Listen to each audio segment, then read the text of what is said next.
Bismillahirrahmanirrahim. Assalamualaikum warahmatullahi wabarakatuh. Pada pembahasan manajemen operasional rantai pasokan kali ini, saya akan membahas tentang desain produk dan jasa. Kita mulai dari desain produk. Perusahaan secara berkelanjutan mengeluarkan produk ke pasar karena perubahan kebutuhan dan keinginan konsumen. Jadi, pada umumnya perusahaan itu berkelanjutan mengeluarkan produk baru ke pasar karena perubahan kebutuhan konsumen.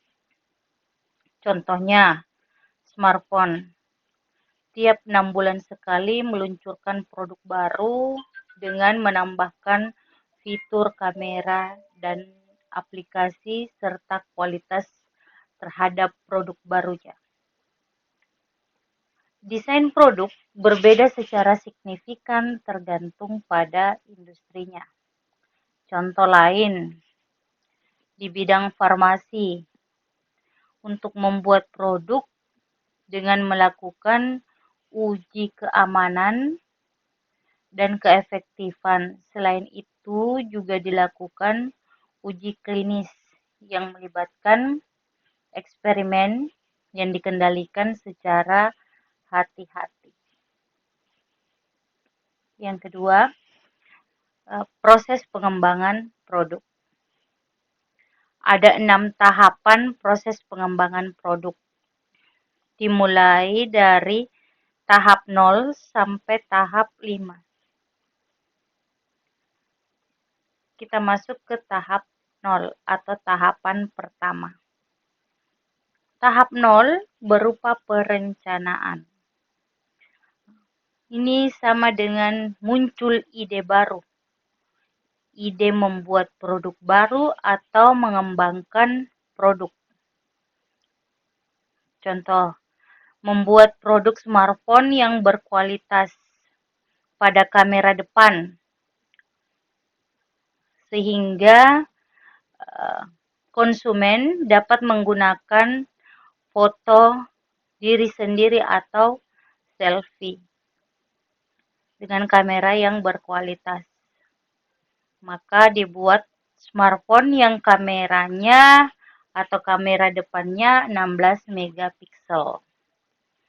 Tahapan ini dimulai dari strategi dan outputnya berupa misi. Misinya itu hal-hal apa yang akan dilakukan dalam membuat smartphone, target pasarnya siapa,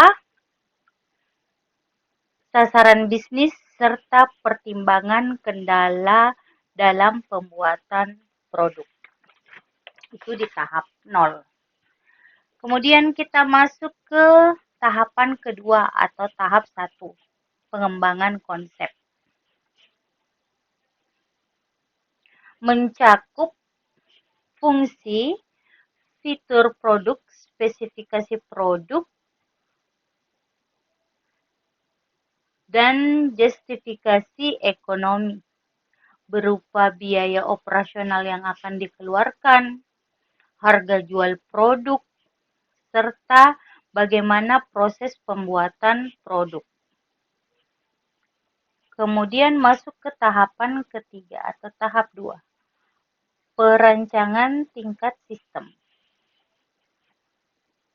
Pada tahapan ini, penerapan struktur produk, penyediaan bahan-bahan yang akan digunakan, dan bagaimana produk tersebut diolah dan diproduksi pada tahapan itu. Kemudian tahapan ketiga, perencanaan terperinci. Pada tahap ketiga ini mencakup penyediaan bahan-bahan yang akan digunakan untuk memproduksi barang hingga produk tersebut selesai diproduksi.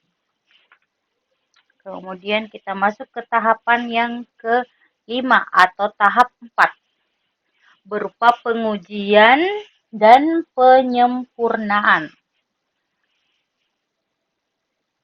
Produk yang dibuat harus memasuki proses pengujian dan penyempurnaan sehingga produk tersebut tidak gagal jual atau tidak gagal di pasar dan menghasilkan produk yang berkualitas karena sudah diuji. Kemudian masuk ke tahapan yang keenam atau tahap 5, production ramp up. Tahap ini lebih mengarah pada peningkatan produksi berupa pelatihan kepada tenaga kerja untuk memperbaiki atau menyelesaikan masalah-masalah yang terjadi dalam proses produksi atau bisa meningkatkan kualitas produk baru atau desain produk baru. Jadi 6 tahapan pengembangan produk. Kemudian kita masuk ke jenis proses pengembangan produk umum atau jenis produk yang mengalami proses pengembangan. Kita mulai dari produk yang didukung teknologi.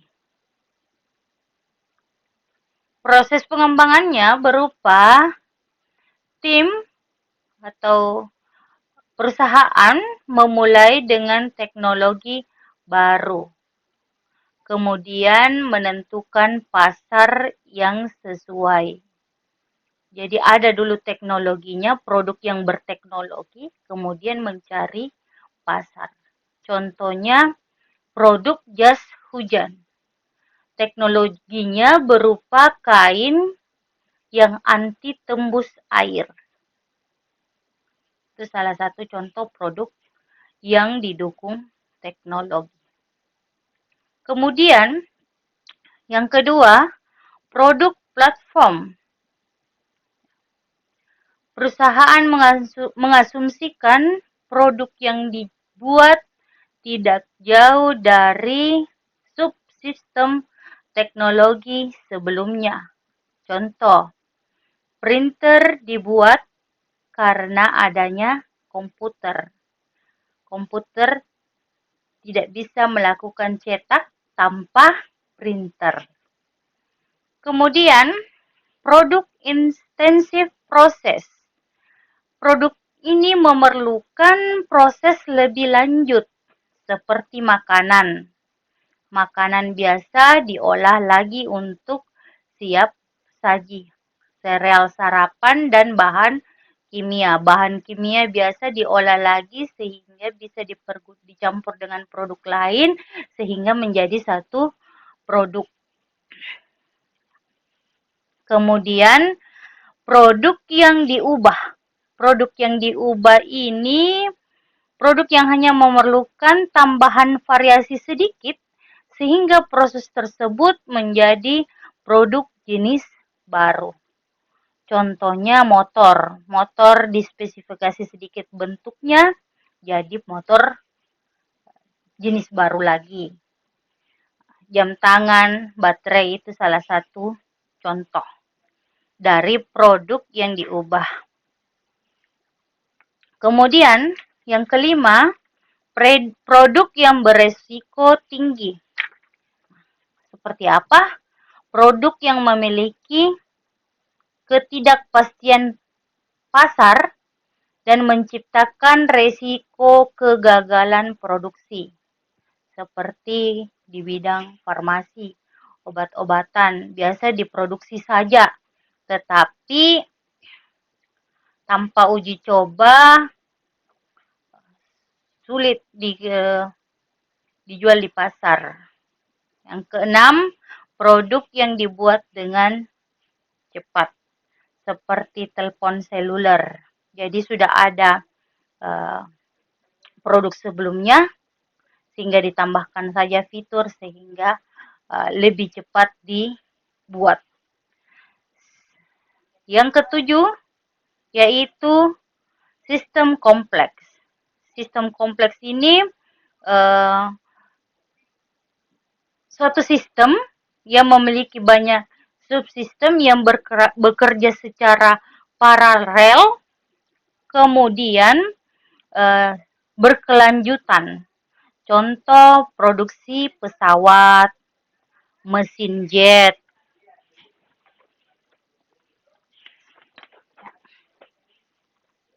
Kita masuk ke kriteria desain produk.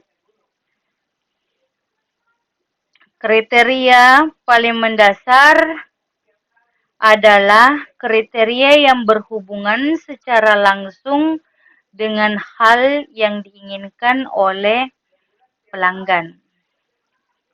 Produk yang akan dibuat atau produk yang ada mau dikembangkan sebaiknya didesain sesuai dengan keinginan pelanggan.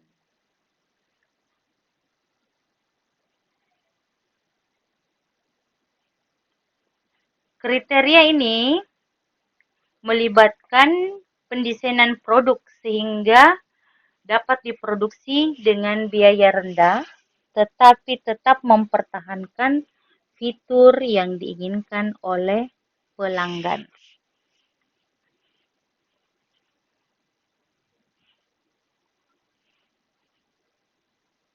Pendesainan untuk pelanggan.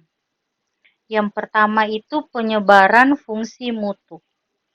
Proses yang membantu sebuah perusahaan menentukan karakteristik produk yang penting bagi pelanggan dan untuk mengevaluasi produknya terkait produk-produk yang lain. Jadi, melakukan riset pasar dengan memperhatikan dan mempelajari, mendengarkan apa keinginan pelanggan untuk membuat produk baru dan mengevaluasi produk-produk yang sudah diproduksi. Atau produk-produk yang sudah ada kita produksi. Kemudian ada namanya rumah mutu. Menggunakan umpan balik pelanggan untuk menciptakan produk yang baru.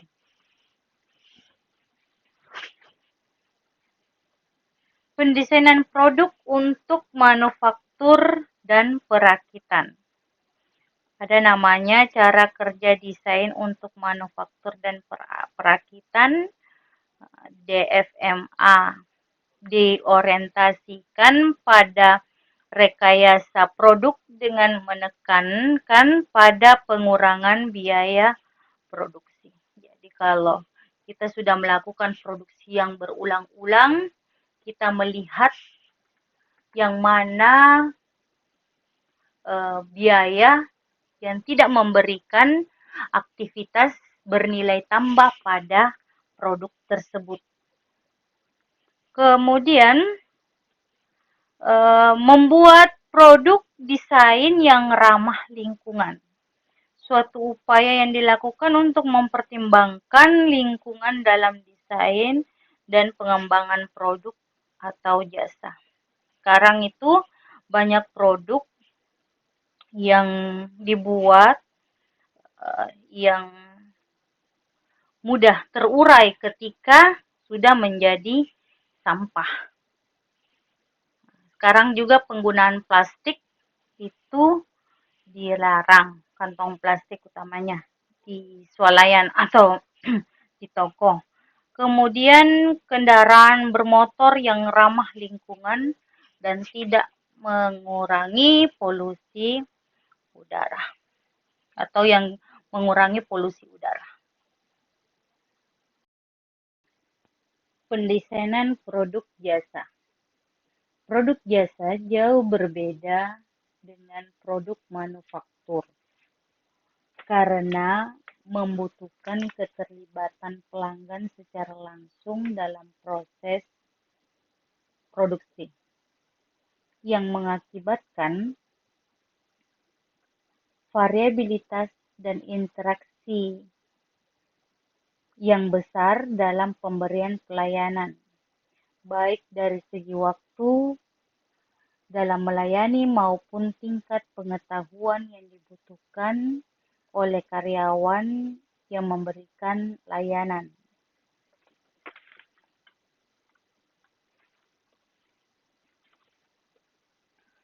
Faktor-faktor yang perlu dipertimbangkan pada saat mengembangkan sebuah layanan baru atau mengubah layanan yang sudah ada. Jadi yang pertama itu kesamaan dengan layanan yang dijalankan saat ini. Ini merupakan pengembangan sebuah layanan baru. Ya, contohnya di hotel dikembangkan layanan baru berupa jasa laundry, ataukah di tempat hiburan, contohnya di Trans. Biasanya ada jasa yang memberikan foto terhadap pengunjung, sehingga memberikan pendapatan yang baru bagi pelayanan jasa tersebut. Terus yang kedua, kesamaan dalam proses yang dijalankan saat ini. Contohnya berupa rumah makan. Rumah makan yang memberikan pelayanan pesan antar. Dan yang ketiga itu pertimbangan finansial. Jangan sampai menambah pelayanan baru mengakibatkan finansial kita semakin berkurang. Ataukah mengembangkan pelayanan baru, tetapi dalam pelayanan tersebut tidak memberikan pendapatan yang baru atau income terhadap perusahaan. Analisis ekonomi terhadap proyek-proyek pengembangan produk. Analisis ekonomi hanya dapat menangkap faktor-faktor yang dapat diukur, dan bahwa proyek seringkali memiliki implikasi positif dan negatif yang sulit terukur.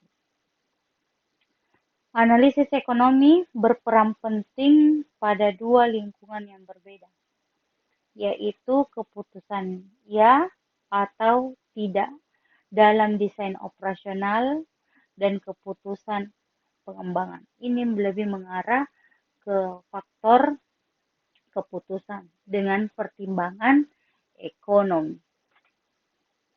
Berikutnya, pembuatan model keuangan kasus dasar. Kategori paling mendasar dari arus kas untuk proyek pengembangan produk baru adalah pertimbangan pendapatan, biaya, dan laba. Otomatis ketika kita mau melakukan usaha baru atau produk baru, kita harus memperhatikan apakah produk baru tersebut memberikan laba yang baru bagi perusahaan, tambahan laba bagi perusahaan. Untuk lebih jelas, kita masuk ke contoh kasusnya saja ya. Di tampilan 38 merupakan jadwal proyek C1700 dari awal hingga penarikan pasar. Jadi ada jadwal proyeknya ada 4 tahun.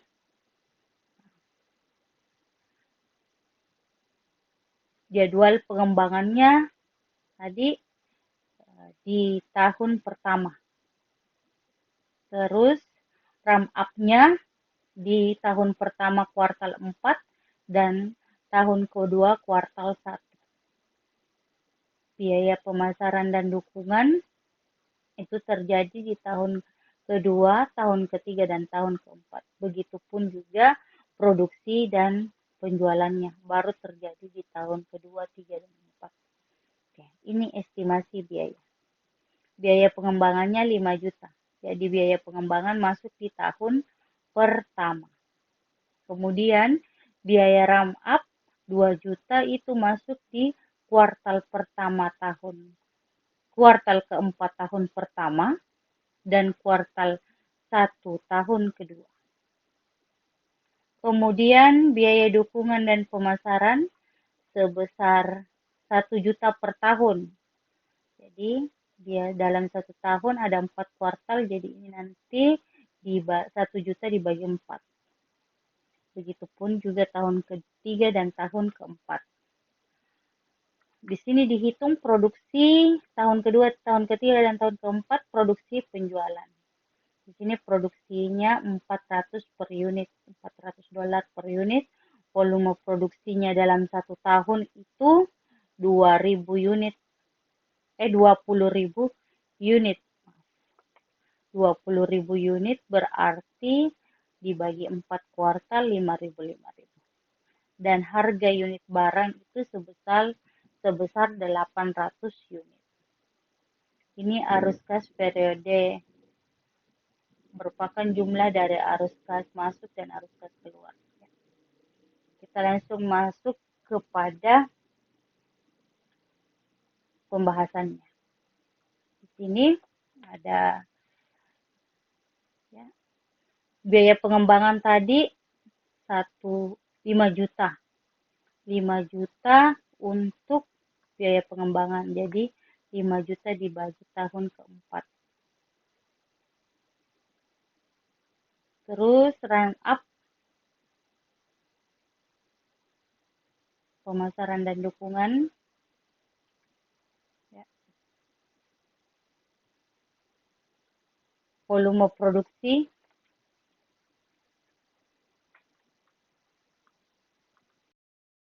Pembuatan model keuangan kasus dasar. Kategori paling mendasar dari arus kas untuk memperoleh proyek pengembangan produk adalah biaya dan pendapatan. Berapa biaya yang dikeluarkan dan berapa kemungkinan pendapatan yang akan diterima atau estimasi pendapatan yang akan diterima. Dalam pengembangan proyek baru memerlukan biaya yang banyak. Mulai dari biaya pengembangan, biaya peningkatan produksi, biaya pemasaran dan dukungan, dan biaya produksi itu sendiri. Tetapi harus tetap memperhatikan income atau laba yang dihasilkan dari produk baru tersebut. Kita masuk ke contoh kasus. Pada tampilan 38 ada jadwal proyek C1700 dari awal hingga penarikan pasar. Jadwal proyeknya itu dilakukan selama 4 tahun. Ya. 4 tahun. Biaya pengembangan itu di tahun pertama. Terus biaya run up terjadi di tahun pertama, kuartal keempat, dan tahun kedua, kuartal pertama. Sedangkan biaya pemasaran dan dukungan dimulai dari tahun kedua, 3, dan 4. Sedangkan produksi dan penjualan itu dimulai dari kuartal kedua, tahun kedua, sampai tahun keempat. Berikut ini adalah biaya estimasi yang akan digunakan untuk model contoh pembahasan. Jadi ada biaya pengembangan sebesar 5 juta, biaya run up 2 juta, nanti posisinya di sini. Biaya dukungan 1 juta, biaya dukungan 1 juta dibagi 4, berarti ada 250. 250 per kuartal. Kemudian volume produksi dan penjualan. Volume produksi penjualan per tahun. Terus harga unit barang 800 unit. Masuk ini arus kas periode merupakan jumlah dari arus kas masuk dan arus kas keluar.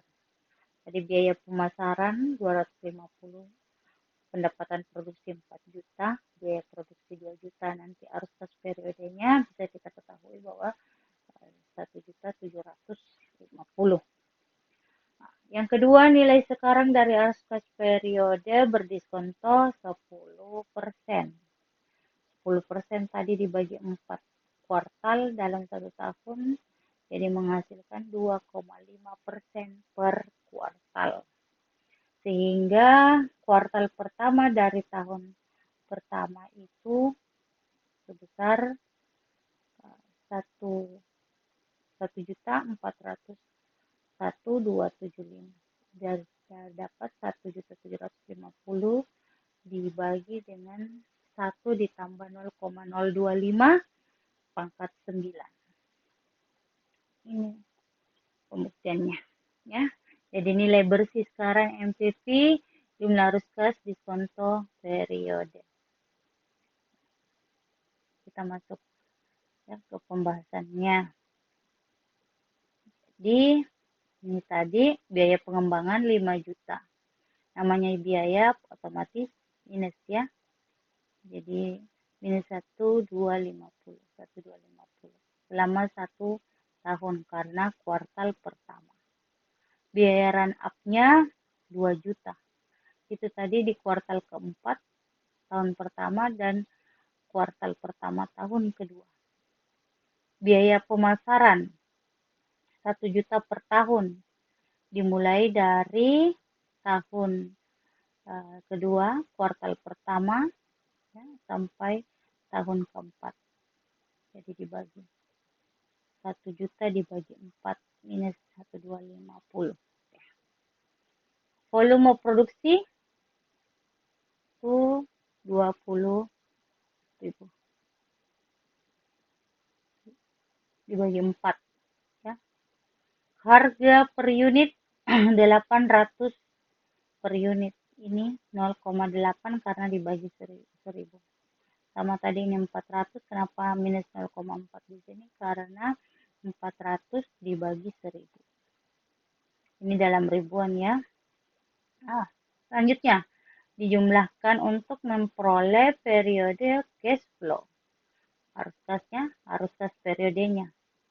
Jadi 1.250 ya. Ini nih 1.250 ditambah 1 juta otomatis minus 2.250 sama dengan ini 1 juta. Nah, ini 1.750 karena diperoleh dari 1.250 ditambah minus 2 juta ditambah pendapatan 4 juta. Jadi hasilnya 1.750. Begitu juga dengan kuartal ketiga tahun kedua. 1.250 ya, ditambah minusnya 2 juta tambah pendapatannya 4 juta jadi 1.750. Sampai seterusnya seperti itu. Nah, PV-nya 1 tahun R-nya tadi sama dengan 10%. Ini sudah menggunakan rumus ya. Jadi rumusnya ini minus 1.250 ditambah 1 dibagi dengan 1 ditambah 0,025 dipangkat 0. Hasilnya minus 1.250. Begitu juga dengan ini 1.250 minus 1.250 dibagi dengan 1 ditambah 0,025 pangkat 1 hasilnya 1.220. Begitu seterusnya sampai ke bawah. Oke. Kemudian tampilan 30 itu sensitivitas biaya pengembangan. Ini tadi contoh kasus yang kita gunakan sebagai contoh kasus. Jadi biaya produknya 5.000 ya. Memperoleh NPV 8.203. 8 juta tadi diperoleh 8 juta ya. 8.200 ini dibulatkan 3. Hasilnya itu sebenarnya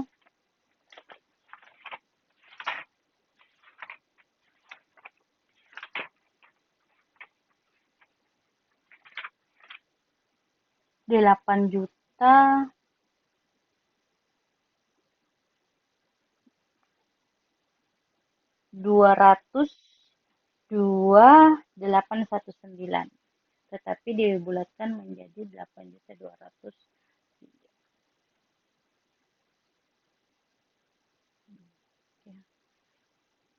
Oke, jadi kalau naik 10%, ya pengembangannya juga naik 5.500.000. NPV-nya turun kalau contoh seperti itu. Ini semua menggunakan hitungan yang tadi.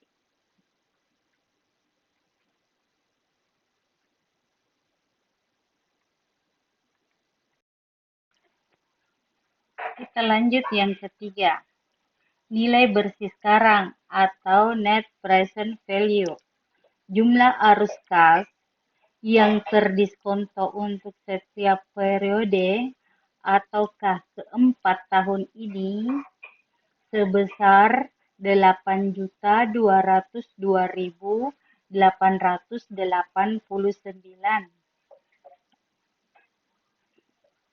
Selanjutnya kita lihat di tampilan spreadsheet yang angkanya dalam ribuan.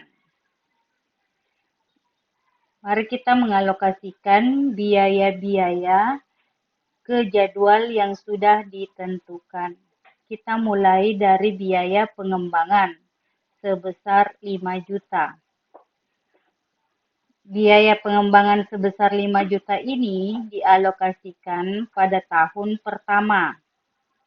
Maka 5 juta dolar dialokasikan ke 4 kuartal di tahun pertama. Jadi masing-masing kuartal terbagi biaya sebesar 1.250.000 dolar. Berhubung ini biaya, maka di depan angka ditandai minus karena sebagai pengurang nantinya. Kemudian kita masuk ke biaya run up. Biaya run up sebesar 2 juta. Dialokasikan pada kuartal tahun pertama dan kuartal 1 tahun kedua sebesar 2 juta. Jadi masing-masing nilai run up-nya sebesar minus 1 juta. Kita lanjut ke biaya pemasaran dan dukungan. Biaya dukungan dan pemasaran menurut jadwal dialokasikan pada tahun kedua, 3, dan 4, di mana biaya dukungan dan pemasaran 1 juta per tahun. Sehingga setiap kuartal terbebani biaya sebesar 250.000 dolar hingga tahun keempat. Selanjutnya, produksi dan penjadwalan yang dijadwalkan di kuartal kedua, tahun kedua, sampai tahun keempat. Kita mulai dari volume produksi. Volume produksi 20.000 unit per tahun. Sehingga 5.000 unit per kuartal. Dimulai kuartal kedua, tahun kedua, sampai dengan kuartal keempat, tahun keempat.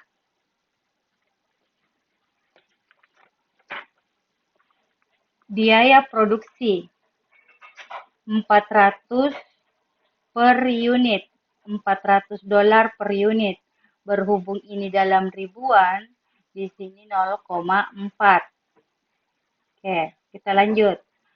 Biaya produksi berarti volume 5.000 unit dikali dengan 0,4 menghasilkan 2.000, ataukah biaya produksinya sebesar 2 juta.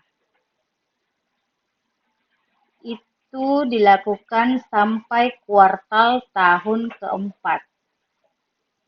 Sekarang kita masuk ke harga jual. Harga unitnya $800 per unit. Volume produksi tadi 5.000 dikali dengan 0,8 harga per unit. Sehingga pendapatannya per kuartal itu 4.000 atau 4 juta dolar hingga tahun keempat. Sedangkan periode cash flow-nya dihitung dari tahun pertama, kuartal pertama. Jadi biayanya cuman di kuartal pertama, tahun pertama itu cuma 1.250.000. Begitu juga di kuartal kedua, ketiga, kuartal keempat tahun pertama ada 2 jenis biaya, yaitu biaya pengembangan dan biaya run up. Di kuartal pertama tahun kedua sebesar 1.250.000 dan dijumlahkan di tahun kedua sebesar 1.250.000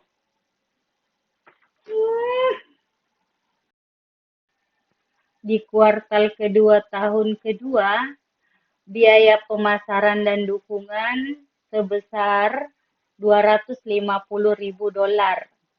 Biaya produksi 2 juta dan pendapatan 4 juta. Jadi periode cash flow-nya itu sebesar $1.750.000 yang dijumlahkan 250, 2 juta dan 4 juta, hasilnya $1.750.000.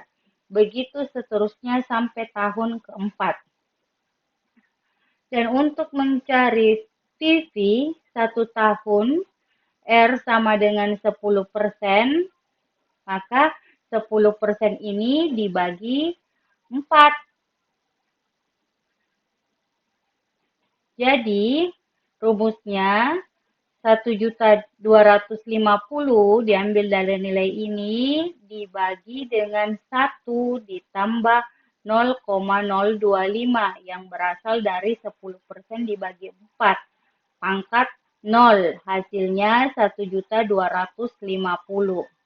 Begitu juga di tahun pertama kuartal kedua sebesar 1.250.000 dibagi dengan 1 ditambah 0,025 pangkat 1.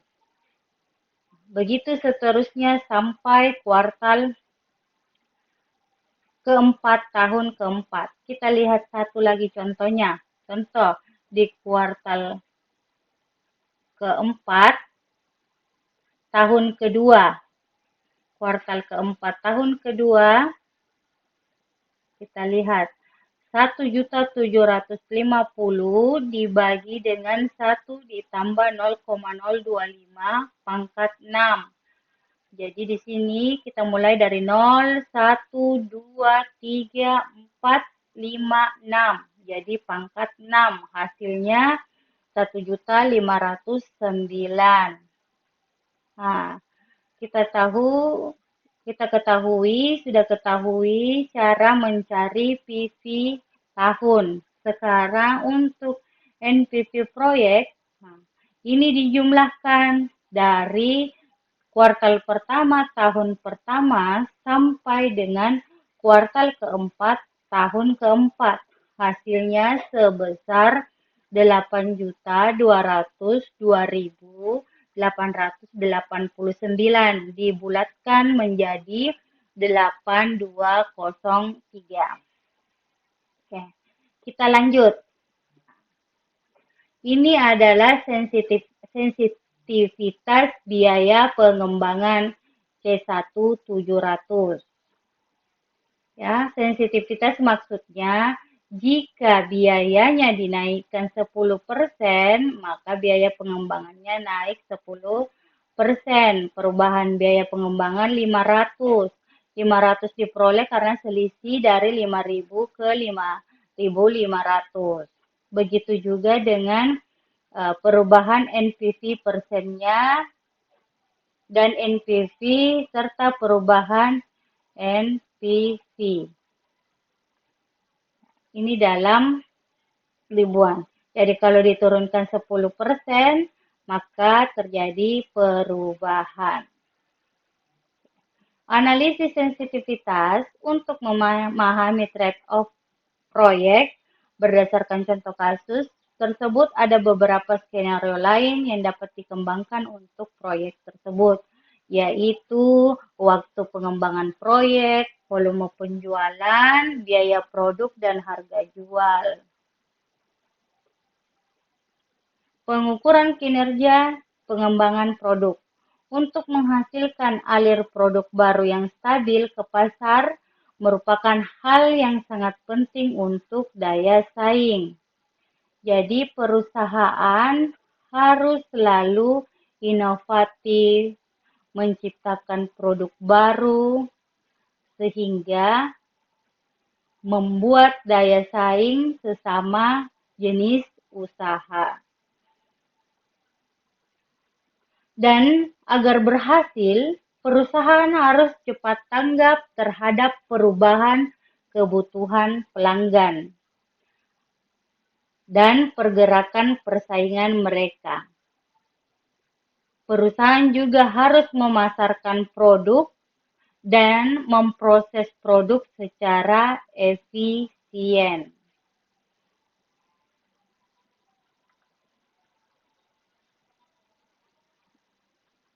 Demikian penyampaian. Kita lanjut ke tampilan 310. Sensitivitas biaya pengembangan C1700. Kita lihat tadi contoh kasusnya. Dengan jumlah unit per kuartal itu diproduksi 5.000. Menghasilkan net present value sebesar 8.203. Ini dalam ribuan atau 8.202.889 dolar. Ya. Jadi yang dimaksud sensitivitas ini, kalau biaya pengembangannya ditambah 10%, maka produknya naik menjadi 5.500. Selisih produk 500, tetapi NPV-nya minus 5,9. Dan NPV selama 4 tahun turun menjadi 7.721. Perubahan NPV-nya juga berubah menjadi minus 482. Nah, begitu juga kalau biaya pengembangannya turun. 4.500, produknya selisihnya dari ini 5.000 dikurang 4.500 minus 500. Perubahan NPV-nya menjadi naik. Total NPV-nya selama 4 tahun menjadi 8.685 dan perubahan NPV-nya sebesar 482. Analisis sensitivitas untuk memahami trade-off proyek. Berdasarkan contoh kasus tersebut, ada beberapa skenario lain yang dapat dikembangkan untuk proyek tersebut, yaitu waktu pengembangan proyek, volume penjualan, biaya produk, atau harga penjualan. Pengukuran kinerja pengembangan produk untuk menghasilkan alir produk baru yang stabil ke pasar merupakan hal yang sangat penting untuk daya saing. Agar berhasil, perusahaan harus cepat tanggap terhadap perubahan kebutuhan pelanggan. Kita tahu bahwa konsumen atau pelanggan keinginannya terhadap suatu produk atau jasa itu selalu berubah-ubah. Perusahaan juga memasarkan produk, maksudnya perusahaan juga harus memasarkan produknya dan melakukan proses produksi secara efisien. Demikian pembahasan yang saya sampaikan. Mudah-mudahan berberkah ilmu yang telah saya berikan. Saya ucapkan terima kasih. Assalamualaikum warahmatullahi wabarakatuh.